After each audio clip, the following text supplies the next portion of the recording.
গোলের সহজ সুযোগ মিস করে পিচকে দুষলেন নেইমার। দেখুন, ব্রাজিলিয়ান সুপারস্টার নেইমারের সান্তোস অধ্যায় এখনও প্রত্যাশা পূরণ করতে পারেনি। সৌদি আরব ছেড়ে ভিলা বেলমিরোতে ফেরার পর থেকে তিনি দলের ত্রিতা হয়ে উঠতে পারছেন না, বরং অ্যাথলেটিকো মিনেইরোর বিপক্ষের ম্যাচে দুটি অবিশ্বাস্য সুযোগ নষ্ট করে সমালোচনার শিকার হলেন। শেষ পর্যন্ত এক গোলে ড্র নিয়ে মাঠ ছাড়লেও সান্তোস রয়ে গেছে অবনমনের শঙ্কায়। 22 ম্যাচে মাত্র 23 পয়েন্ট তাদের। ম্যাচের শুরুতে নেইমারের পা যেন থমকে গেল। মাত্র 6 মিনিটে বক্সের ভেতর বল পেয়ে গেলেন ফাঁকায়, কিন্তু শটটি গেল সরাসরি গোলরক্ষক এভারসনের হাতে। বিরতির ঠিক আগে আবারও সোনালি সুযোগ মিস করেন তিনি।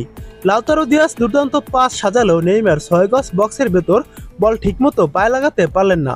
বল গড়িয়ে চলে গেল তার পায়ের ফাঁকা দিয়ে।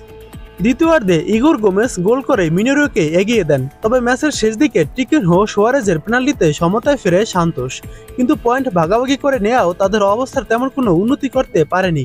ম্যাচ শেষে নেইমার খুব উগরে দেন মাঠের মান নিয়ে। আগে তিনি বলেছিলেন সিনথেটিক টার্পে খেলতে চান না, পরে সিদ্ধান্ত পাল্টালেও এখনও আবার আলোচনায় সবর। ইনস্টাগ্রামে লেখেন, প্রমাণিত, সিনথেটিক টার্প আসলেই বাজে, সঙ্গে জুড়ে দেন হাসির ইমোজি। এদিকে ইউরোপে বসে ব্রাজিল জাতীয় দলের কোচ কার্লো আনচেলত্তি নেইমারের ভবিষ্যৎ নিয়ে মন্তব্য করেছেন। তাকে 100% ফিট থাকতে হবে, 80% নয়। প্রতিভা যথেষ্ট নয়, জাতীয় দলে সেরাদের পাশাপাশি ফিটনেসও জরুরি। নেইমার নিঃসন্দেহে ব্রাজিলের সবচেয়ে প্রতিভাবান খেলোয়াড়, তবে ফিটনেস ছাড়া তাকে বিশ্বকাপে নেওয়া সম্ভব না বলে জানান অভিজ্ঞ এই ইতালিয়ান কোচ। সাম্প্রতিক সময়ে চিলি ও বলিভিয়ার বিপক্ষে দলে না থাকায় নেইমার নিজেও বলেছেন, এটা কোচের সিদ্ধান্ত, আমার শারীরিক অবস্থা নিয়ে কিছু নয়, আমি বাদ, তাই এখন জাতীয় দলকে সমর্থন করব। আনচেলত্তি অবশ্য তাড়াহুড়া করছেন না, জানালেন তার লক্ষ্য হওয়া উচিত আগামী জুনে পুরোপুরি প্রস্তুত হওয়া।